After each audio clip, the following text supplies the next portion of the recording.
Me han pedido que exponga en algunos minutos el tema de la vida buena o el bien vivir en el sentido de nuestras culturas originarias, de aquellas que se han extendido por nuestro continente desde hace miles de años y que todavía sobreviven, siendo relativamente pocas si vemos el porcentaje, pero son millones de hermanos que viven en una cultura y en una vida distinta.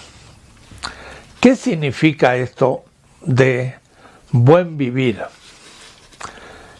Creo que es la expresión en distintas lenguas maya, azteca, chibcha, quechua, aymara, de un proyecto de vida. Un proyecto de vida, o es decir, aquello que unifica la existencia humana y le permite dar un sentido a todo lo que acontece cotidianamente. Nuestros indígenas, vistos desde las ciudades, parecieran ser un mundo, yo diría, sencillo, simple y hasta aburrido, en el sentido que pareciera que no acontecen cosas.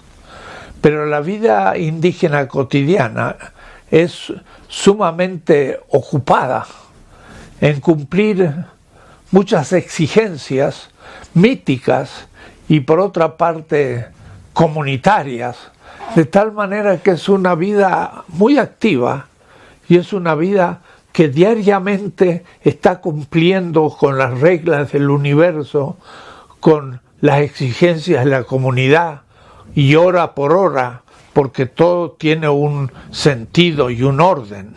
Y todo esto tiene por fin un proyecto que se le llama el buen vivir, la vida buena, el ser capaz de reproducir la vida no solamente durante algunos años, sino durante siglos. Lo fuerte, lo importante, lo interesante de la vida de nuestros pueblos originarios es que la vida, claro, para poder mantenerla, para poder sobrevivir, destruye materia, la materia que uno come y consume, y energía. Y esta energía en realidad en los pueblos originarios es la energía del sol. El sol es el que da la fuerza, el sol es lo que está detrás de la vida, de ahí que para ellos es una entidad divina, es una entidad fundamental. Si el sol desaparece, como pensaba un mito maya, de que un día el sol desaparecía, y de hecho habían desaparecido en 4 etapas anteriores del universo, todo se oscurecía y moríamos.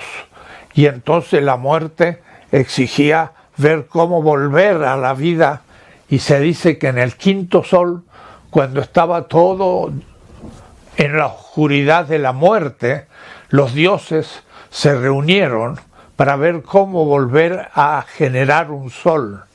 Y el pequeño dios colibrí, el pajarito tan pequeño, fue el que se inmoló ante las llamas del fuego sagrado y desapareció su plumaje en chisporroteos de un pequeño pájaro, pero apareció en el horizonte el nuevo sol, el 5.º sol. Y ese 5.º sol daba la vida al universo y daba la vida a la comunidad. Era una vida orgánica, pensada justamente en la sobrevivencia. Si comparamos este tipo de vida a la vida moderna, a la vida urbana, a la vida del ser humano, que más y más se va a convertir en un Homo urbanus, porque dentro de pocos años el 90% de la humanidad va a vivir en ciudades de más de 3.000 habitantes. Es decir, hemos terminado el Neolítico. Hace unos 10.000 años el 1% y menos vivía en ciudades y todos vivían en el campo, eran agricultores o pastores y muy pocos eran urbanos porque recién surgieron con la revolución neolítica, la revolución urbana. Pero justamente pareciera que estamos terminando esa etapa porque de un mínimo número de la humanidad que estaba en ciudades, ahora de pronto el 90% va a vivir dentro de las ciudades. Quiere decir que hemos pasado de un homo agrícola a un homo urbano. Y ese modo urbano es otro modo de vida completamente distinto a lo que era en el mundo originario de la reproducción de la vida.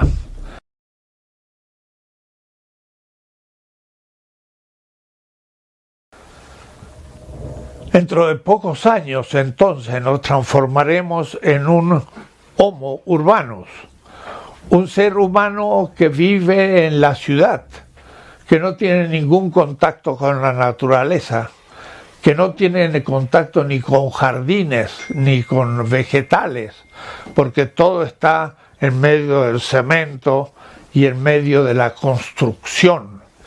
Un tipo de vida muy particular es del hombre moderno. Y eso es lo que tenemos que ahora pensar y oponer, o por lo menos pensar en comparación. La vida originaria en nuestros pueblos, que era una vida milenaria que había logrado reproducirse y que podría todavía ejercitarse, cumplirse durante miles de años, y la vida moderna que empezó allá en el 1492, cuando España y Portugal pudieron evadirse del sitio que le habían planteado los pueblos árabes y habían arrinconado durante 8 siglos a España y a Portugal y a toda Europa, que es lo que nosotros llamamos la Edad Media. Ese hombre medieval, gracias a la salida del Atlántico, el descubrimiento del Atlántico y de paso las costas occidentales del Atlántico, América, va a comenzar la edad que llamamos la Edad Moderna. Y la Edad Moderna, de una Europa que era completamente periférica del mundo islámico musulmán, va a ir lentamente construyendo una nueva centralidad, porque ahora Europa va a ser el centro civilizatorio de la modernidad. Ese mundo moderno va a tener también un proyecto de vida. No va a ser como el buen vivir de los pueblos originarios, sino va a ser otro tipo de proyecto humano. Y esto está formulado en grandes pensadores que lograron explicitar lo que empezaba a vivirse, como Bacon, como Descartes, como Newton. Fue una vida de individuos que empezaron a perder contacto con la comunidad. La comunidad quedó más relegada y también quedó relegada la naturaleza. La naturaleza fue considerada una cosa que enfrenta al sujeto, sujeto-objeto, y no ya esa naturaleza en la cual yo soy parte de ella y no puede ser objeto, sino que es parte de la subjetividad misma de las culturas originarias. La naturaleza para las culturas originarias es viviente, es interpelante. Las plantas, los animales y el ser humano se reconocen como de un mismo mundo y hay que pensar que eso es efectivamente real. El ser humano es un fruto de la evolución de esa naturaleza del cual somos frutos. Y entonces ahora tenemos conciencia del ser viviente, tenemos autoconciencia de la responsabilidad y la libertad que nos permite ver a la naturaleza como objeto, pero perdemos conciencia que somos el fruto evolutivo de esa propia naturaleza. Somos naturaleza. Entonces la naturaleza no es un objeto, sino que es el todo dentro del cual vivimos y somos parte. Esta concepción de la Pachamama de los pueblos quechuas y aymara, de que la naturaleza es madre, no es una metáfora, es algo más que una metáfora. Realmente es nuestra madre, porque nos ha producido y nosotros somos efecto de esa naturaleza. Si la naturaleza sufre, los efectos negativos los vamos a sufrir de inmediato. Y entonces el hombre moderno, pensemos por ejemplo en la expresión de un Descartes, que por ser filósofo y filósofo europeo de la parte que lentamente se va cada vez siendo más importante, que es el norte de Europa, por ejemplo Ámsterdam, donde vivía Descartes, decía: yo soy un alma a la que le es indiferente tener un cuerpo. O es decir, el ser humano era como algo espiritual, un yo, que miraba hasta su cuerpo, pero sobre todo a la naturaleza como un ser mecánico, como una realidad cuántica, objetiva, cósmica, y no ser el sí mismo. Esta es la experiencia justamente del comienzo de la modernidad, ya en el siglo XVI y XVII, y entonces tenemos que remitirnos a ese origen para empezar a entender otro tipo de vida del buen vivir de nuestros indígenas, que ha recorrido un camino de 500 años y que hoy están en su culminación, pero también yo diría está en su agonía. Agonía en el sentido de un amuno, de lucha, pero una lucha final, donde el ser humano de pronto se enfrenta a la naturaleza destruyéndola, y al destruirla destruye la vida, y al destruir la vida se destruye a sí mismo. Y la modernidad entonces comienza en este momento a afrontar una situación muy grave porque desde esa visión individualista, cuantificada, mecánica, subjetiva ante la objetividad de la naturaleza, la modernidad empieza a descubrir el mundo, y por eso un Newton es la culminación de esta visión matemática, física de la realidad. Descubre la organización del sistema solar Galileo, y luego empieza a pensarse en el universo, en cómo el Sol, siendo el centro, no pierde esos planetas que dan vuelta en torno de ellos gracias a una cierta gravitación, y luego se van descubriendo las dimensiones siderales de las galaxias, de los millones de galaxias, y entonces el ser humano queda absorto ante una naturaleza que, sin embargo, es pensada de una manera objetiva, matemática, física, extraña, a la que hay que dominar. Y de ahí viene la explotación de la naturaleza. La tierra misma es considerada una cosa, no mi madre, sino aquello que yo puedo explotar. Y en cambio para el indígena, esa madre, ¿cómo la voy a explotar si es mi madre? Como decía un indígena, ¿cómo voy a vender mi madre o comprarla si es mi madre? En cambio nosotros compramos y vendemos terrenos sin ningún problema, porque hemos objetivado, cosificado a la realidad. Este es el punto en que el proyecto de una vida buena, un buen vivir originario del indígena, se nos presenta como una experiencia y una visión totalmente distinta de la realidad. Y no tanto por la importancia que tenga el número de indígenas, no tanto por el hecho de que no tengan tecnologías y son como civilizaciones subdesarrolladas. Eso es un hecho. Un indígena no puede producir un avión, siguen caminando a pie o sobre una mula lentamente, o un asno, como se hacía hace miles de años.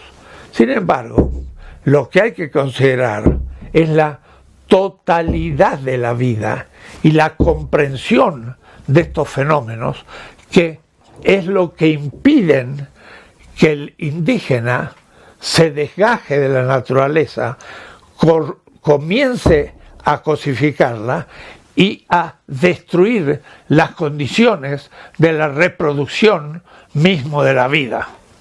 Este es el tema. Es una civilización, la de los pueblos originarios y del buen vivir, en el que es posible la vida de la naturaleza junto a la vida del ser humano como sobrevivencia.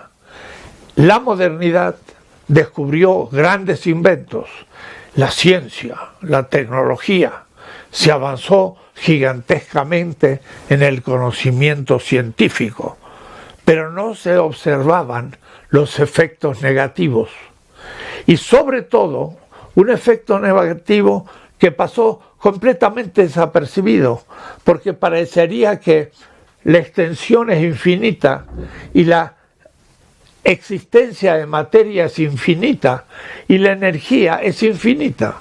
Y entonces podíamos derrochar, destruir, producir basura, y esto no era un problema porque no había medida, era sin medida. Lo que pasa es que de pronto estamos descubriendo que el planeta Tierra es un planeta preciso, tiene límites, y en el fondo, ante el aumento gigantesco de población y al mismo tiempo el modo como la tecnología comienza a ejercer un efecto negativo directo sobre el pequeño planeta, descubrimos los límites. Y nos damos cuenta de que la atmósfera es limitada, de que la capacidad que tiene la Tierra de absorción del calor o de la energía es limitada, de que los mares tienen capacidad limitada de absorción de residuos de los procesos civilizatorios. Y entonces todo esto, ¿qué empieza a significar? Empieza a significar que toda la civilización se había construido sobre el número, sobre la cantidad, tomando la física como la ciencia madre. Si ahora cambiamos y tomamos la biología como la ciencia de las ciencias, la ciencia de la vida, entramos a un campo completamente distinto a la física.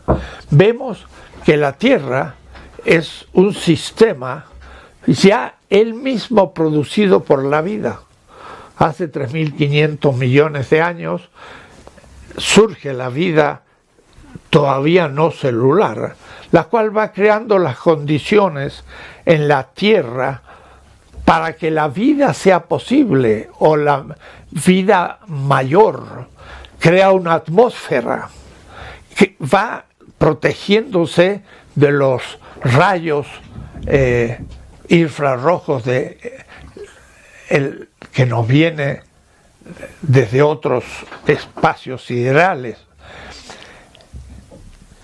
Va cambiando la corteza misma terrestre, va reorganizando la oxigenación de los océanos, o es decir, la vida misma va permitiendo el surgimiento de vida superior, que va a ser celular, unicelular. Van a surgir luego las plantas, van a surgir después los animales, va a surgir hace muy poco tiempo, 70 millones de años, los primeros primates de el momento en que los dinosaurios desaparecieron por una hecatombe que todavía se está descubriendo su origen y su efecto, pero lo cierto es que un pequeño animal nocturno que comía insectos va a ir creciendo, van a ser los primates y del cual sale el ser humano. O es decir, la vida misma fue produciendo la posibilidad de la existencia de la vida y de la vida humana.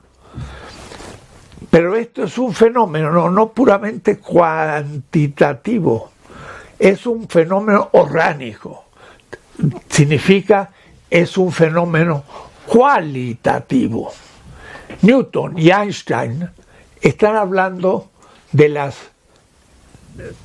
composición físico-matemática del universo, pero la vida tiene una complejidad infinitamente mayor a todas las galaxias, que son macromoléculas y no más. Las grandes organizaciones del universo pues no superan la complejidad de una molécula. Una célula es millones de veces más compleja que una galaxia, en el sentido de la complejidad interna. Tiene hasta 360.000 funciones distintas. Una pequeña célula de un unicelular como una ameba. O es decir, que una célula es más compleja orgánicamente que el universo entero físico. Eso exige otro tratamiento, y justamente eso es lo que la biología abre como posibilidad.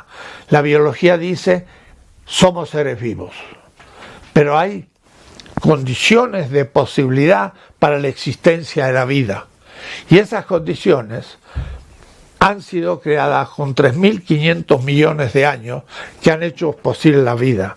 Pero si nosotros empezamos a bombardear uno por uno esas condiciones necesarias para la vida son destruidas. Y entonces la vida entra en un ciclo agónico, porque ya no puede resistir al ataque.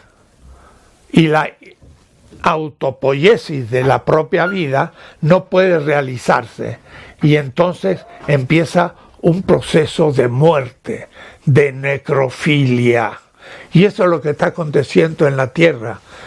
La sociedad moderna cuantificada, la tecnología lanzando millones de toneladas de residuos a la atmósfera, a los océanos, a la Tierra, empieza a destruir la posibilidad de la reproducción de la propia vida. Y entonces, por ejemplo, pareciera un factor secundario, aumenta la temperatura de la Tierra.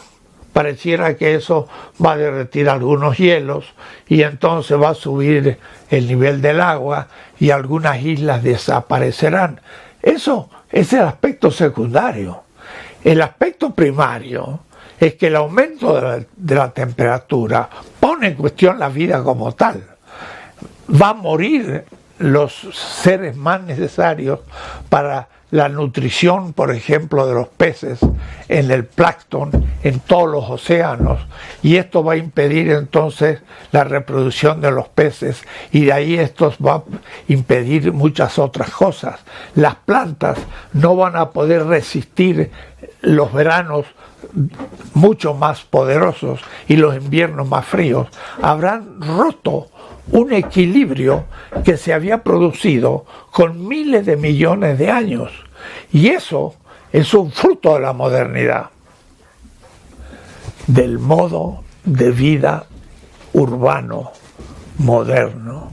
Y entonces las culturas originarias, con su buen vivir, de pronto aparecen no como un ejemplo folclórico de vida, de acercarse a la naturaleza, sino son para nosotros ahora los únicos experiencias existentes de un modo de vida que no pone en cuestión las condiciones el padrón, como se llama, de la reproducción de la misma vida sobre la Tierra.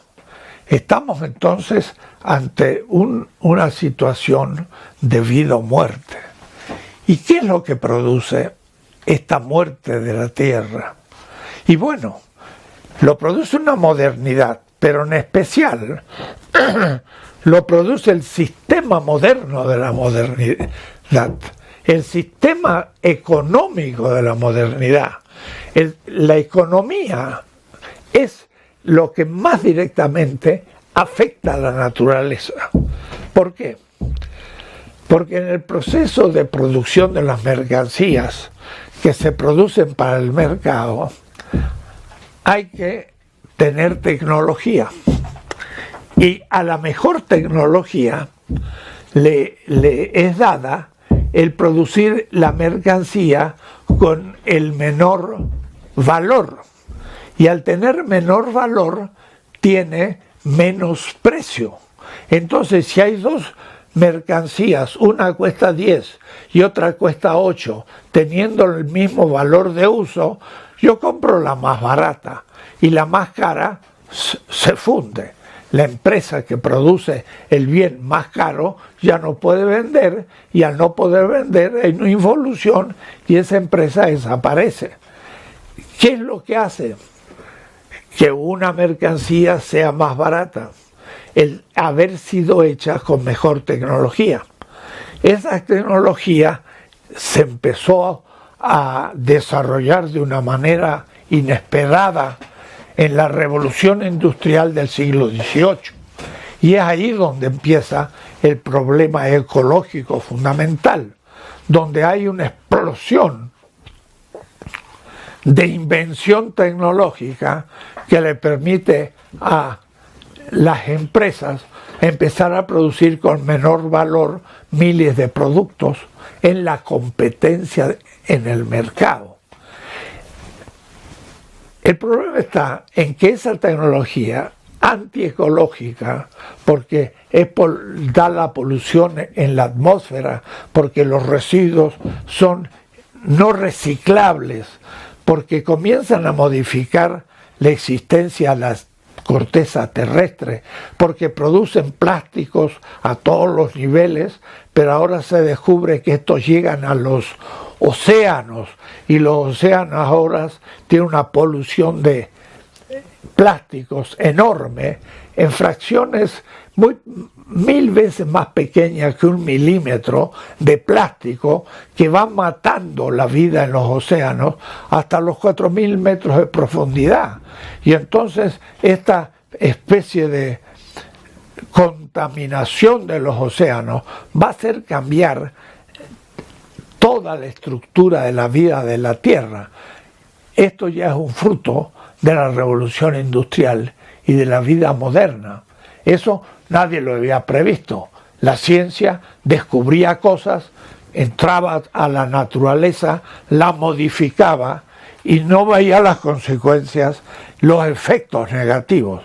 Se volvió irracional, porque era muy racional en la invención de nuevas tecnologías e inventos, pero no veía sus efectos negativos. Es en los efectos negativos en los que la modernidad y el hombre moderno empieza a destruir las posibilidades de la vida. Y entonces se nos vuelve la vida originaria de nuestros pueblos ejemplar. La vida buena de un indígena es simple, tiene un contacto natural, tiene tecnologías, pero que se adaptan a la realidad. Si un terreno no da cosecha, se espera a que nuevamente el nitrógeno lo recupere y se vuelve después a cultivar. No se le mete fertilizantes en gran cantidad que rompen todo el ciclo natural de la producción agrícola. Entonces vemos cómo la vida buena de nuestros pueblos originarios, que es más simple, que tiene un consumo justamente más limitado, porque la sociedad moderna no solamente consume, sino consume al infinito. Y este infinito hace que se destruya la naturaleza. Y se destruye en función del capital. El capital, por una parte, tiene que producir más barato y por eso necesita mayor tecnología, pero a corto plazo, porque no puede resistir la competencia por mucho tiempo. Años. No puede un capital esperarse 10 años para mejorar la tecnología, porque en esos 10 años ya se fundió, lo fundieron los otros capitales. Tiene que a corto plazo mejorar la tecnología. Si esa tecnología es antiecológica, lo siento por la ecología, pero tengo que usarla. Tengo que quemar petróleo. Y el petróleo es más valioso que el diamante, que el oro. Es la materia más elaborada que existe en la Tierra y la estamos quemando. Quemando en el sentido más bruto de la palabra, quemando.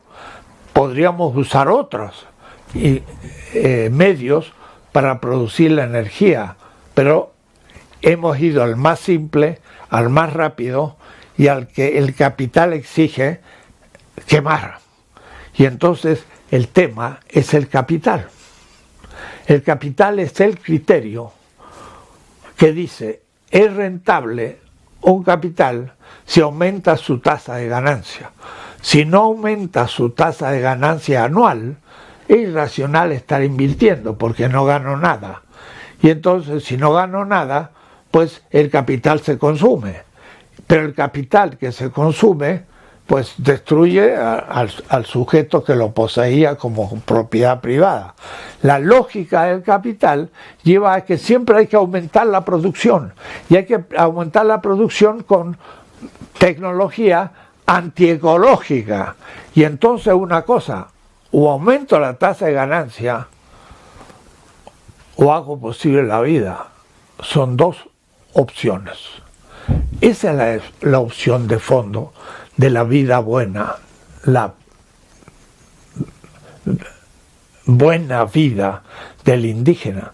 El indígena tiene una civilización que no opta por la muerte y la vida, opta por la vida directamente, porque utiliza las tecnologías más aptas para destruir al mínimo la naturaleza, que permiten entonces poder vivir miles de años en ese ritmo creciente, donde sin embargo el espíritu puede crecer la vida intelectual, pero la vida determinada por la energía y la materia, que es parte de nuestra corporalidad, queda dominada y situada a un nivel del mínimo consumo, y entonces la vida se hace posible.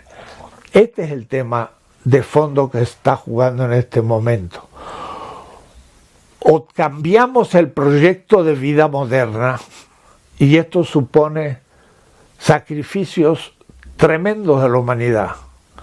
Es que lo que acontece es que habrá que pensar en otra civilización, pero una civilización completamente distinta. No solamente va a ser no capitalista y socialista, es que el socialismo también era un proyecto moderno y también tenía el mismo objetivo cuántico, y también el socialismo despreció la naturaleza. El gran lago Baikal, un gran mar en la Siberia, es lo más contaminado que hay del agua en la Tierra, y era un lugar de la Unión Soviética, porque tampoco el socialismo tuvo la idea de volver a una vida más simple y distinta como eran nuestros pueblos originales. En el fondo era un proyecto que se situaba en la modernidad contra el capitalismo siendo moderna. De ahí entonces que habrá que pensar cómo superar también el socialismo real y pensar en un comunitarismo ecológico futuro que supone nuevo modo de comer, nuevo modo de vestir, nuevo modo de organizar la vida, nuevo modo de ver todo donde estamos viviendo. Si entendemos que la modernidad empieza a llegar a un límite, porque hemos visto cómo se desgajan enormes glaciales en el Polo Sur, en la Antártida, grandes como pequeños países, o es decir, miles de kilómetros cuadrados, un glacial que se derrite en el océano. Eso es el fin de la modernidad, pero es el fin de la humanidad si no cambia el proyecto, si no tiene otro proyecto de vida buena, como lo tienen los indígenas. Entonces el indígena se transforma en un ejemplo humano, no destructor de la naturaleza, y restableciendo una relación, no solamente de pasar al fin de semana y volver a la naturaleza. Hay que cambiar todo el modo de vida, y entonces habrá que tener idea de que qué pasa con la modernidad. Mi idea es que la modernidad no estamos solamente en un momento de la posmodernidad, que era una especie de crítica dulce, superficial, a nivel racional de la existencia humana, sino que la posmodernidad en realidad fue un último momento todavía en la modernidad. Lo que viene, si es que viene, porque la humanidad puede desaparecer antes por la lógica que estamos llevando en nuestro proceso civilizatorio, lo que viene después de la modernidad es otra edad del mundo, con otro modo de vida, otra economía, otra política más comunitaria y participativa, con una relación de razas igualitarias, donde el varón y la mujer habrán cobrado también la misma jerarquía y dignidad, donde será comprendida el consumo de una manera más, que yo diría, racional. Comemos mucho y comemos mal. Habría que comer bien, pero además habría que comer alimentos que den salud, pero para eso la agricultura tiene que ser sacada y desgajada del ciclo del capital que se produce para sacar ganancia. No, se produce en la agricultura alimentos para el cuerpo humano y debe estar sacado de la lógica del capital. Entonces supone eso un cambio radical a todos los niveles. El ser humano tendría mucho más tiempo para pensar, para imaginar, para la poesía, para el arte, y tendría menos tiempo para el trabajo, porque el trabajo con pocas horas, una sociedad robotizada podría perfectamente vivir. Entonces todo esto va a suponer otra edad del mundo. Yo le llamo la transmodernidad. La transmodernidad debe ser pensada como una etapa de la historia que realmente sea concebido el ser humano más allá de la visión de la modernidad. Y esto significaría entonces el pensar otro proyecto de vida. Sería una vida buena también en la ciudad, en una ciudad que deberá también reformular su modo de vida, y habrá que usar la imaginación creadora para poder ir pensando esa novedad. La vida buena de nuestros indígenas nos indica otro proyecto de vida mucho más humano, mucho más equilibrado, mucho más austero, sí, pero no menos feliz. La felicidad no se mide por la cantidad ni por el desarrollo, sino por la intensidad que la subjetividad vive comunitariamente la fiesta. Y la fiesta no necesita tantos bienes a destruirse. Cuando pensamos en la fiesta, pensamos la comunidad reunida comiendo, un festín. Y bueno, un festín puede ser sencillo, pero realmente que permita la existencia humana por muchos siglos. Como vamos, no habrá mucha vida futura porque se va a limitar el tiempo.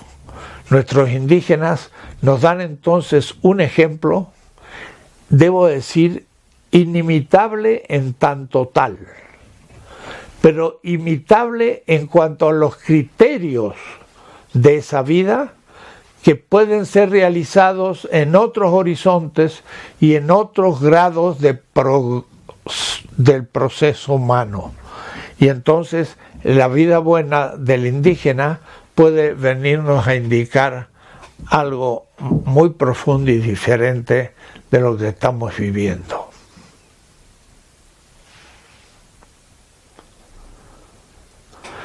Pucha, esta gente además me